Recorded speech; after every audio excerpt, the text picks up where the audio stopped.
Assalamu alaikum dear students, from the platform of Unique Ravians, Waqas Awan is here with first year biology, lecture number 4. Today we are going to discuss organ and organ system level in the living organisms. तो सबसे पहले बेटे we are going to define organ. What is an organ?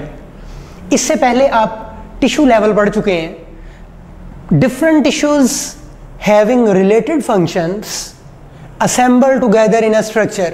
कि बेटे एक structure बनने जा रहा है जिसमें डिफरेंट टिश्यूज मौजूद हैं. डिफरेंट टिश्यूज कौन से वाले? जिनके फंक्शंस रिलेटेड हैं, एक दूसरे के साथ मिलते जुलते फंक्शंस हैं. When different tissues having related functions they are assembled together, उन्हें इकट्ठा कर दिया जाता है in a structure to carry out its function with great efficiency, that is called an organ. The examples of the organs are given here. You can see stomach is an organ, liver is also an example of the organ, kidney is another organ. तो बेटे हमारी body में पाए जाने वाले तमाम के तमाम ऑर्गन्स के स्पेसिफिक पर्टिकुलर फंक्शंस होते हैं. Each organ has a particular function in the body. Her organ का बॉडी में एक खास फंक्शन होता है. फॉर एग्जाम्पल मैं बात करूँगा स्टमक की, तो इसका भी एक खास फंक्शन है जो कि डाइजेशन ऑफ फूड है. हमारे स्टमक का काम है फूड को डाइजेस्ट करना. हर तरह की फूड की डाइजेशन नहीं होती स्टमक में. Only protein part of the food is digested in the stomach. ये क्या करता है बेटे? उस फूड को रिसीव करता है, अपने अंदर स्टोर करता है, उसे क्रश करता है. क्रश करने के बाद उसे पार्शली डाइजेस्ट कर देता है. अब क्योंकि स्टमक एक ऑर्गन है, इट मीन्स दैट इसके अंदर डिफरेंट काइंड्स के टिश्यूज होने चाहिए. जैसा कि आपको डायग्राम में नजर आ रहा है, यहाँ पर स्टमक की डायग्राम शो की गई है. इसकी ये जो लाइनिंग है, ये जो इसकी लाइनिंग होती है, the lining of the stomach is made up of secretary epithelium. यहाँ पे एपिथेलियल टिश्यूज हैं जिनकी नेचर क्या है? सेक्रेटरी. इट मीन्स दैट वो कोई ना कोई सेक्रीशन बनाते हैं. एंड वी नो स्टमक में बेटे कौन सी सेक्रीशन बनती है? That is gastric juice. Gastric juice बनता है, फिर प्रोटीन्स की डाइजेशन स्टार्ट हो जाती है हमारे स्टमक में. ओके, सेक्रेटरी एपिथेलियम का क्या काम है? सेक्रीशंस बनाना. कौन सी सेक्रीशन बनाना? गैस्ट्रिक जूस बनाना, जो कि प्रोटीन्स को डाइजेस्ट करेगा. इसके अलावा यहां पर देखें मस्कुलर टिश्यूज भी मौजूद हैं. डिफरेंट टिश्यूज हो गए. पहले हमने बात की सेक्रेटरी एपिथेलियम टिश्यू की, अब हम बात कर रहे हैं मस्कुलर टिश्यू की. मस्कुलर टिश्यू क्या कर रहा है? कॉन्ट्रैक्शन. मसल्स टिश्यूज का काम ही ये होता है, इन्होंने कॉन्ट्रैक्ट करना होता है. तो स्टमक की वॉल्स कॉन्टिन्यूसली कॉन्ट्रैक्ट करती हैं, रिलैक्स करती हैं. जब ये कॉन्ट्रैक्ट करती हैं तो बेटा फूड क्रश होती है, मेल्ट होती है और पार्शली डाइजेस्ट हो जाती है. तो ये हमने एक एग्जांपल देखी. इसी तरह हमारी बॉडी में बेशुमार ऑर्गन्स हैं, like levers. liver is an organ. Liver is the central homeostatic station of the human body. बहुत सारे बॉडी के वाइटल फंक्शंस लिवर करता है.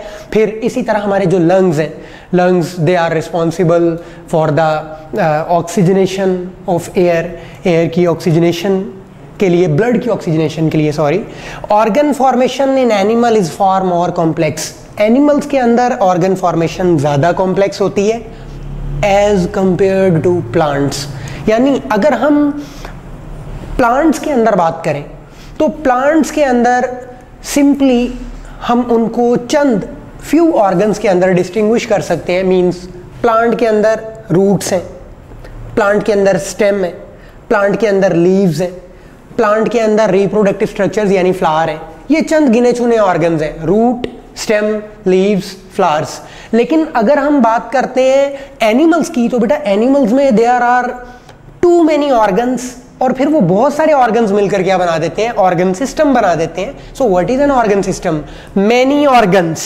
मेनी ऑर्गन्स यानी एक से ज्यादा organs having related functions work together in coordination with one another. वो आपस में एक दूसरे के साथ बाहमी रबत के साथ मिलजुल कर काम करते हैं. And they make a unit called organ system. तो मींस ऑर्गन सिस्टम में बहुत सारे ऑर्गन्स मौजूद होते हैं. इसकी बेस्ट एग्जांपल है आपका डाइजेस्टिव सिस्टम.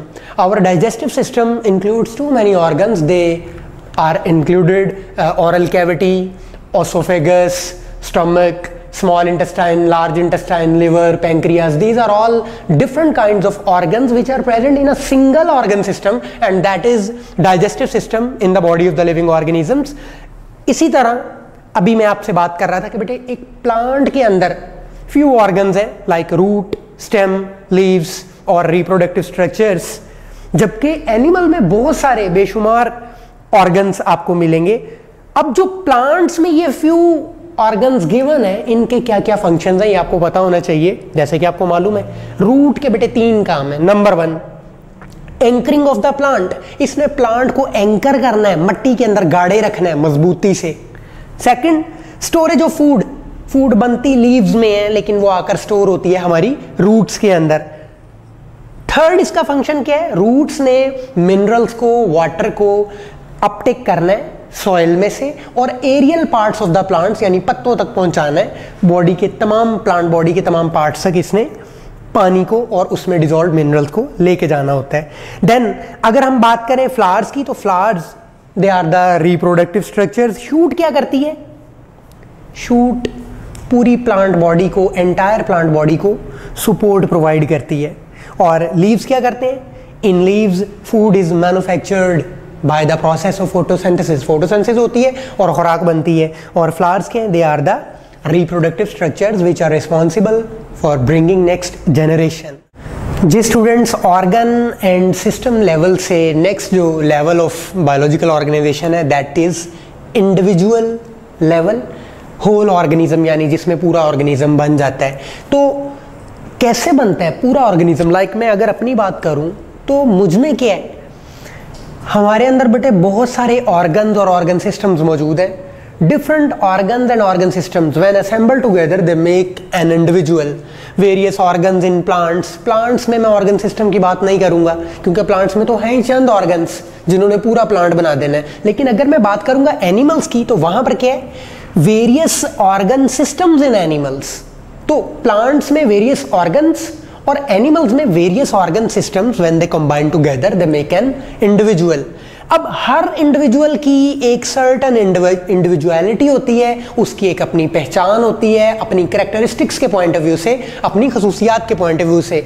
हम देखते हैं कि हम तमाम के तमाम इंसान एक दूसरे से डिफरेंट दिखाई देते हैं, ठीक है, different from other members of same species. So every individual is different from all other individuals of the same species. तो ये जो थोड़े बहुत डिफरेंसेस आ जाते हैं, they are due to crossing over during meiosis, वो आप ऑलरेडी पढ़ चुके हैं 9th क्लास में। अभी सेकेंड ईयर बायोलॉजी में आप दोबारा उसे डिटेल से जाकर पढ़ेंगे। तो इंडिविजुअलिटी होती है हर इंडिविजुअल की, एक अपनी खास पहचान होती है और हर इंडिविजुअल के अंदर बेटे कोऑर्डिनेशन हो रही है। कोऑर्डिनेशन मीन्स आपस में बाहमी रबत है, डिफरेंट ऑर्गन्स ऑर्गन सिस्टम्स का एक ताल्लुक है। So different systems work in coordination with each other, functions, processes and activities they are correlated, उनमें आपस में कोऑर्डिनेशन होती है, वो कोरिलेटेड होती हैं। इसकी बेस्ट एग्जांपल क्या है कि फॉर एग्जांपल एक मैन है, वो एक हार्ड एक्सरसाइज कर रहा है, कॉन्टिन्यूसली हार्ड एक्सरसाइज कर रहा है। अब देखिए बेटा, जब वो हार्ड एक्सरसाइज कर रहा है तो एट दैट टाइम उसकी पूरी बॉडी किस तरह से इन्वॉल्व होती है। You can see point number 1 में मैंने लिखा हिज मसल्स आर वर्किंग। जब वो एक्सरसाइज कर रहा है ऑब्वियसली मसल्स वर्किंग कर रहे हैं। सेकंड पॉइंट मैंने लिखा इंक्रीज्ड रेस्पिरेशन रेट, क्योंकि वो वर्किंग कर रहा है उसके लिए उसको एनर्जी चाहिए। तो बेटे एनर्जी किस प्रोसेस से बॉडी में आती है, रेस्पिरेशन के प्रोसेस से। सो ऑटोमेटिकली जब वो हार्ड एक्सरसाइज कर रहा होगा तो उसकी बॉडी में रेस्पिरेशन का रेट भी इंक्रीज हो जाएगा और उसको ज्यादा एनर्जी मिलेगी। थर्ड पॉइंट मैंने बताया increased heart beat. Hard exercise जब आप करते हैं तो दिल की धड़कन तेज हो जाती है। क्यों? क्योंकि दिल ज्यादा तेजी के साथ पंप कर रहा होता है सो दैट मैक्सिमम ब्लड और ऑक्सीजन मसल्स की तरफ जाए, क्योंकि मसल्स वर्किंग कर रहे हैं ना, उनको एनर्जी चाहिए, एनर्जी के लिए उनको फूड भी चाहिए, ऑक्सीजन भी चाहिए रेस्पिरेशन के लिए। सो हार्ट रेट इंक्रीज हो जाता है, हार्ट बीट इंक्रीज हो जाती है। दिल जितना ज़्यादा तेज़ी से धड़केगा उतना ज़्यादा तेज़ी से खून और खून में मौजूद खुराक भी और ऑक्सीजन भी हमारे मसल्स तक पहुंच जाएगी, जहां मसल्स उन्हें यूटिलाइज करके रेस्पिरेशन का रेट और तेज़ कर देंगे।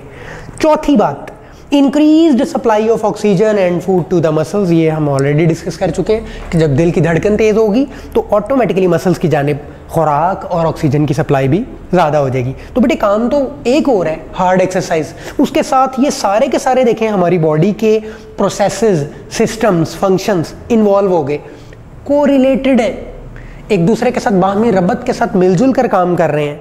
तो that is called coordination. Coordination animals में भी होती है, प्लांट्स में भी होती है। फ़र्क क्या है? एनिमल्स में दो तरह की कोऑर्डिनेशन है, nervous coordination and chemical coordination. Chemical coordination is brought about by endocrine system and nervous coordination is brought by nervous system. तो एनिमल्स में दोनों तरह की होती है, जबकि प्लांट्स के अंदर सिर्फ और सिर्फ केमिकल कोऑर्डिनेशन होती है, और ये केमिकल कोऑर्डिनेशन बेटे हार्मोन्स के जरिए होती है। केमिकल कोऑर्डिनेशन हार्मोन्स के जरिए होती है, ये चीज़ आपने याद रखनी है। एमसीक्यू के पॉइंट ऑफ व्यू से पूछा जा सकता है कि in plants which one of the following coordination takes place? Nervous coordination, both A and B, none of these. तो ओनली केमिकल। अगर एनिमल्स का पूछा जाए तो दोनों ही, नर्वस भी और केमिकल कोऑर्डिनेशन भी। नेक्स्ट बेटा, जो कोई भी इंडिविजुअल होता है वो एनवायरनमेंट में आने वाली चेंज को रिस्पॉन्स ज़रूर करता है, रिस्पॉन्स टू एनवायरमेंटल चेंजेस, और वो एज अ होल रिस्पॉन्स करता है। फॉर एग्जाम्पल, किसी ने अगर आपको थप्पड़ मारा है तो उसका रिस्पॉन्स आप ज़रूर करेंगे, या तो आप भी उसे बैक थप्पड़ मारेंगे, या फिर अगर वो बहुत ताकतवर है और आप बहुत कमज़ोर हैं तो आप अपने बचाव के लिए उससे परे भागेंगे, कहीं और ना दो चार पड़ जाएं, तो आप रिस्पॉन्स ज़रूर देंगे। जब बहुत ज़्यादा ठंड लगती है तो आप जैकेट्स पहनना शुरू कर देते हैं, ठीक है, रज़ाइयाँ बाहर निकल आती हैं, तो ये भी तो आपका रिस्पॉन्स है, एनवायरमेंटल चेंज का एक रिस्पॉन्स है। सख्त गर्मी के अंदर आप बारीक कपड़े पहनते हैं, ठीक है, ठंडे मशरूबात का इस्तेमाल करते हैं, तो ये according to the environmental changes you give response, और you give response as a whole, आपकी पूरी बॉडी रिस्पॉन्स में शामिल होती है। देन इंडिविजुअल लेवल के बाद हमारा नेक्स्ट लेवल है, that is population level. What is population? बहुत इंपॉर्टेंट शॉर्ट क्वेश्चन है बेटे, बार बार पेपर्स में आ चुका है, ठीक है। तो पॉपुलेशन क्या होता है? ये population, a group of living organisms of same species, keyword है बेटे सेम स्पीशीज। जहां कहीं पे भी आपको स्टेटमेंट में सेम स्पीशीज मिल जाए तो अगर ये एमसीक्यू है तो डायरेक्ट पॉपुलेशन पे जाके टिक कर दें। A group of living organisms of same species living in the same place at the same time, कि बेटे एक ही वक्त में एक ही जगह पे एक ही तरह के ऑर्गेनिजम्स का जो एक ग्रुप होता है, that is called population. For example, number of rats in A rice field. अब देखें, जगह को भी मखसूस कर दिया, राइस का फील्ड है, ठीक है, और उसमें सिर्फ किसकी बात की जा रही है? रैट्स की बात की जा रही है कि उस राइस फील्ड के अंदर, उस चावलों की फसल के अंदर कितने चूहे, राइस के अंदर नंबर ऑफ रैट्स को अगर आप देख रहे हैं तो एक ही स्पीशी आप देख रहे हो ना एट अ टाइम, वहाँ और कुछ भी हो हमें उससे कंसर्न ही नहीं है। अगर हम एट अ टाइम एक स्पीशी की बात कर रहे हैं तो बेटे ये पॉपुलेशन है। Secondly, number of biology students in A class. आपकी क्लास में बायोलॉजी स्टूडेंट्स आपने देखे, ह्यूमन स्पीशी है, एक ही स्पीशी है ना, और same place same time, class एक ही टाइम होती है, तो number of biology students in A class, या फिर human population in A city, क्योंकि एक सिटी में डिफरेंट किस्म की स्पीशीज हो सकती हैं, वहाँ पे कुत्ते भी हैं, बिल्लियाँ भी हैं, अदर जानवर भी हैं, लेकिन वहाँ पे हमारा कंसर्न उनके साथ नहीं है, हम बात कर रहे हैं इंसानों की, ठीक है। तो इंसानों की अगर हम बात करें, human population in A city, तो वो बेटे पॉपुलेशन की एक एग्जांपल हो जाएगी। किसी भी पॉपुलेशन के एट्रीब्यूट्स होते हैं, उसकी खसूसियात होती हैं, और ये बड़ा इंपॉर्टेंट शॉर्ट क्वेश्चन है, अक्सर पेपर में पूछा जाता है कि what are attributes of a population. तो ये 5 है, कोई सी 4 बेटे आपको ज़रूर याद होनी चाहिए, ठीक है। इस तरह से ये 2 नंबर का शॉर्ट क्वेश्चन करेंगे आप। नंबर 1, कौन कौन सी एट्रीब्यूट्स हैं, खसूसियात कौन कौन सी हैं? Number 1 gene frequency, number 2 gene flow, number 3 age distribution, number 4 population density, and number 5 population pressure. बेटे मैं सबसे पहले बात करूंगा एज डिस्ट्रीब्यूशन की, कि हर पॉपुलेशन में तमाम के तमाम जो ऑर्गेनिजम्स होते हैं उनकी एज एक जैसी तो नहीं है। जैसे फॉर एग्जांपल मेरी एज कुछ और है, ठीक है, उस पॉपुलेशन में बच्चे भी हैं, उसमें जवान भी हैं, उसमें बूढ़े भी हैं, तो एज की एक डिस्ट्रीब्यूशन है किसी भी पॉपुलेशन में। सेकंड में बात करूंगा पॉपुलेशन डेंसिटी, पॉपुलेशन की जो डेंसिटी है हर पॉपुलेशन में एक जैसी नहीं होती। मिसाल के तौर पे Lahore is much more dense populated area as compare to village, we can say that Hafizabad, और जो छोटे छोटे शहर हैं, छोटे छोटे सिटीज़ हैं या छोटे इलाके हैं, उनकी अगर हम बात करें, अगर हम कंपैरिजन करें लाहौर की साथ, तो फिर Lahore is much more dense area, इसकी डेंसिटी ज़्यादा है। तो पॉपुलेशन हर जगह एक जैसी नहीं होती, इसकी डेंसिटी वेरी करती है, किसी जगह पे ज़्यादा होती है, किसी जगह पे कम होती है। फिर पॉपुलेशन प्रेशर, बेटे ऑब्वियसली जहाँ पॉपुलेशन की डेंसिटी ज़्यादा होगी वहाँ उसका प्रेशर भी ज़्यादा होगा। मतलब लाहौर में पॉपुलेशन अगर बहुत ज़्यादा है तो उसी के अकॉर्डिंगली यहाँ पर नंबर ऑफ स्कूल्स भी ज़्यादा है, नंबर ऑफ यूनिवर्सिटीज़ भी ज़्यादा है, नंबर ऑफ हॉस्पिटल्स भी ज़्यादा है, ठीक है, नंबर ऑफ हाउसिंग यूनिट्स वो भी ज़्यादा है, और गवर्नमेंट के ऊपर एक प्रेशर आता है, सहूलियात भी ज़्यादा देना पड़ती हैं जहाँ पे पॉपुलेशन ज़्यादा हो। तो जहाँ पर जितनी ज़्यादा पॉपुलेशन डेंस होगी वहाँ पर उतना ही ज़्यादा उसका प्रेशर भी होगा। तो age distribution, population density, population pressure, gene flow, किसी भी पॉपुलेशन में जीन्स का फ्लो होता रहता है। फॉर एग्जाम्पल आपकी इमिग्रेशन हो गई और आप पाकिस्तान से कनाडा मूव कर गए, अब कनाडा में आप वहाँ पे जाके सेटल हो गए और दोबारा वापस आए ही नहीं, वहीं पे आपने अपनी सेटलमेंट की, वहीं आपकी शादी हुई और वहीं आपके बच्चे हुए। तो आपकी इस पॉपुलेशन के जीन्स एक प्लेस से दूसरी प्लेस तक मुंतकिल हो गए, that is gene flow. Genes flow करते हैं from one population to another population. फिर जीन फ्रीक्वेंसी, किसी भी पॉपुलेशन में जो जीन्स होते हैं उनकी फ्रीक्वेंसी एक जैसी नहीं होती। लाइक हम डिफरेंट पॉपुलेशंस की बात कर रहे हैं, कनाडा की बात कर लें और आप एथोपिया की बात कर लें या अफ्रीका की बात कर लें, तो इनके अंदर अगर मैं वाइट कलर्ड जीन्स की बात करूं तो बेटे वो ज़्यादा कहाँ पे होंगे, उनकी फ्रीक्वेंसी ज़्यादा कहाँ पे होगी, कनाडा में। यानी यूरोपियन कंट्रीज़ में जीन की फ्रीक्वेंसी, वाइट कलर्ड जीन की फ्रीक्वेंसी ज़्यादा है और एथोपिया में वाइट कलर्ड जीन की फ्रीक्वेंसी कम है। अगर मैं ब्लैक कलर जीन की बात करूं तो एथोपिया में ब्लैक कलर जीन की फ्रीक्वेंसी ज़्यादा है और कनाडा के अंदर कम है। इस तरह से ये बेटा एट्रीब्यूट्स है किसी भी पॉपुलेशन के, ठीक है। यह आज का हमारा लेक्चर था जिसमें हमने organ and organ system discuss किया, देन हमने इंडिविजुअल लेवल डिस्कस किया, देन हमने पॉपुलेशन लेवल डिस्कस किया। Any problem, any question you can ask me. अस्सलाम वालेकुम, थैंक्स।